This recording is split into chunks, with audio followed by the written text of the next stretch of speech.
Yang paling utama sih dia harus full sinar matahari seperti ini, terus sirkulasi udaranya bebas gitu. Jadi dia tanaman itu lebih sehat gitu. Beda sama yang kayak dekat-dekat rumah gitu saat musim hujan, terus sirkulasi udaranya kurang lancar, dia malah rentan jamur gitu. Perawatannya harus benar-benar, nanti kalau untuk perawatan yang kayak di rumah-rumah ada lagi perawatannya, beda lagi sama yang di ruang terbuka seperti ini gitu.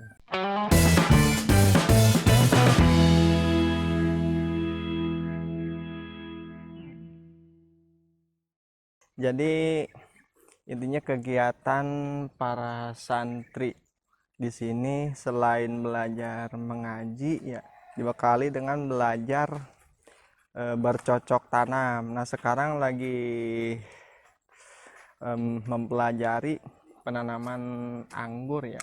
Di sini yang ditanamin ada yang dari on road, terus ada yang graftingan, ada yang nanamin masih rostok yang belum di grafting gitu. Berapa banyak nih Kang yang ditanam nih anggurnya di lahan Ini ini?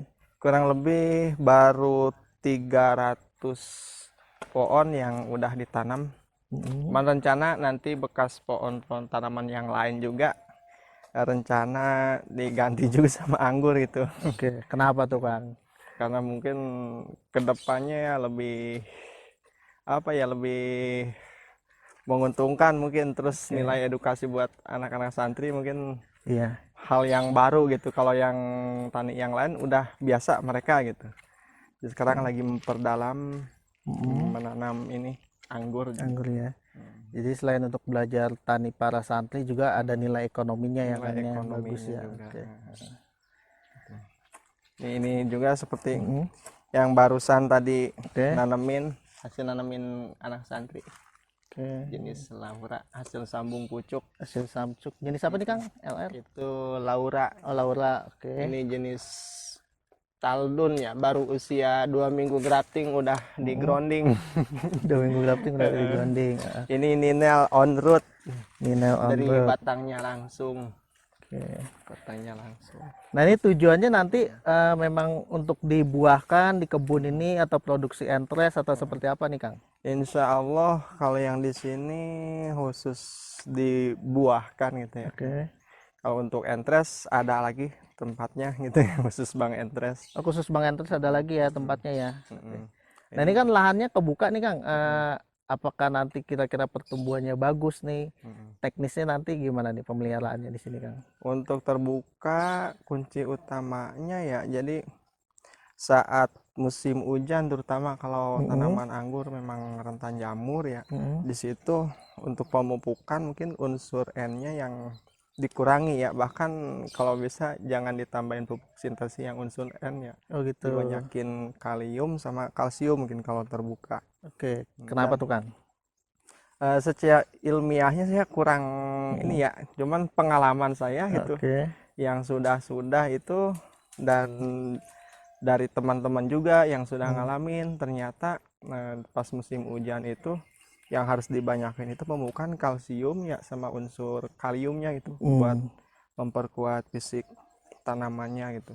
Dan yang paling utama sih dia harus full sinar matahari seperti ini, terus sirkulasi udaranya bebas gitu. Jadi dia tanaman itu lebih sehat gitu. Beda sama yang kayak dekat-dekat rumah gitu saat musim hujan, terus sirkulasi udaranya kurang lancar, dia malah rentan jamur gitu. Perawatannya harus benar-benar, nanti kalau untuk perawatan yang kayak di rumah-rumah ada lagi perawatannya, beda lagi sama yang di ruang terbuka seperti ini gitu. Oke siap. Ada berapa nih Kang teman-teman santri ini yang bantu penanaman ini di lahan?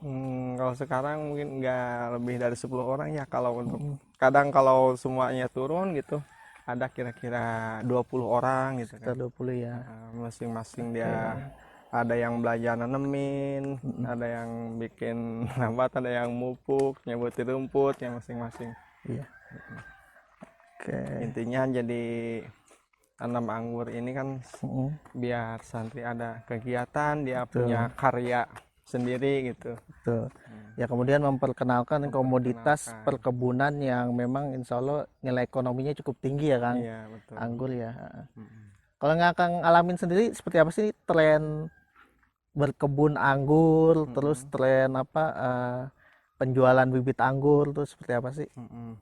Ya, sampai sekarang ini untuk penjualan bibit ya, alhamdulillah masih lancar ya. Bahkan tiap bulan itu ratusan bibit yang keluar rata-rata. Oke. Terus untuk saat-saat ini karena saya dan anak-anak ya keterbatasan di Rostock cuman paling bisa nggak nyampe 1.000 lah per bulannya, jadi Hmm. masih teter lah buat penjualan bibit. Oke. Dan untuk prospek kedepannya sepertinya masih untuk beberapa tahun gitu ya masih bagus itu untuk penjualannya gitu, walaupun katanya ya banyak semakin banyak yang teman-teman yang bibitin itu malah semakin bagus juga, jadi semakin mempercepat untuk memperkenalkan anggur-anggur ke masyarakat masing-masing ya. Siap. Maka Oke. saya juga mendukung Gimana? juga kalau ada teman-teman Nah, atau pemula yang datang belajar grafting, bikin bibit, saya persilakan. Ya udah kembangkan bikin bibit gitu. Jadi sama-sama biar di daerah masing-masing pada mengembangkan anggur, bukan tuh. cuma nanam hobi tapi sekalian kalau ada waktu luang bikin-bikin bibitnya, belajar grafting gitu. Siap. Berarti silaturahmi sekaligus menambah rezeki insya Allah Kang ya. Insya Allah. Oke. Siap, atur nuhun banyak Kang informasinya dan inspirasinya nih dari kegiatan teman-teman santri nanam bibit anggur di lahannya nih. Mudah-mudahan hasilnya nanti baik, tanaman anggurnya subur semua, kemudian Amin. buahnya bagus gitu. Jadi bisa Amin. jadi motivasi lebih lanjut buat adik-adik santri ini. Terima kasih Amin. Kang. Atur nuhun. Sama-sama. Assalamualaikum warahmatullahi wabarakatuh. Waalaikumsalam warahmatullahi wabarakatuh.